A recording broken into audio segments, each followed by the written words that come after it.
Bienvenue dans votre Sri, parole de sagesse. Aujourd'hui, Écho d'Al-Razali, lumière sur la sagesse spirituelle musulmane. Dans le silence des premières lueurs de l'aube, une lumière s'éveille, illuminant les pages d'un livre ancien. Chaque mot, chaque lettre, est un souffle de sagesse, un écho de la voix d'un homme qui a consacré sa vie à la contemplation de l'Éternel. C'est l'écho d'Al-Razali, le brillant théologien, juriste et mystique du XIe siècle, dont l'œuvre continue de rayonner à travers les âges. Il est né à Tu, dans la Perse du XIe siècle, une terre vibrante d'histoire, de culture, de poésie et de philosophie. C'était une époque de grand tumulte, où les forces spirituelles et intellectuelles de l'islam se mêlaient aux influences persanes, grecques et indiennes. Au milieu de ce tourbillon, Al-Razali cherchait une vérité qui pourrait donner un sens à l'univers et à sa place en son sein.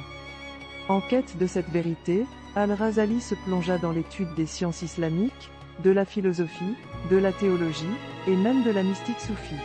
Il était reconnu pour son intellect vif, sa connaissance profonde et sa capacité à articuler des concepts complexes avec une clarté et une précision remarquables. Pourtant, malgré ses nombreuses réalisations, il ressentait toujours une profonde insatisfaction. Il y avait un vide en lui qu'aucune quantité de savoir ne pouvait combler. C'est dans cette quête de la vérité qu'Al-Razali a vécu une crise spirituelle majeure qui l'a amené à abandonner ses fonctions académiques et à entreprendre un pèlerinage spirituel. Il se retira du monde, cherchant la solitude pour se concentrer sur sa relation avec Allah. Il médita, jeûna et pria, plongeant dans les profondeurs de son âme à la recherche de la vérité qu'il désirait tant. Ce fut une période de grande épreuve pour Al-Razali, mais aussi de grande transformation. Il émergea de cette retraite spirituelle avec une nouvelle compréhension de lui-même et de sa foi. Il réalisa que la véritable sagesse ne réside pas seulement dans l'acquisition de connaissances, mais dans la purification du cœur et dans la sincérité de l'intention.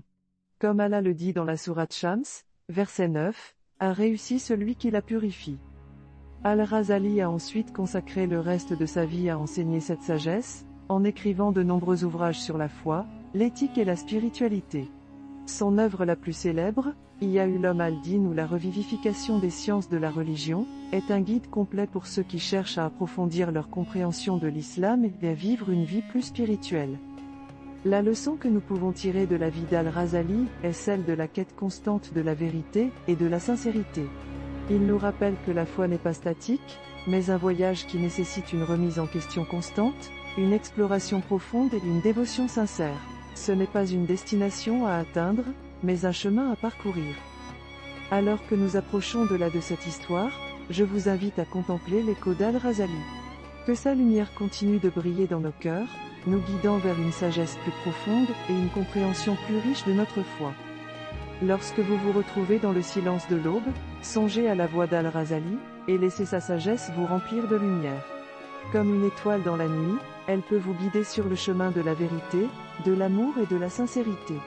Puissions-nous tous trouver la paix dans la quête constante de la vérité et la sincérité dans notre dévotion à Allah. Ainsi s'achève l'écho d'Al-Razali, une lumière sur la sagesse spirituelle musulmane.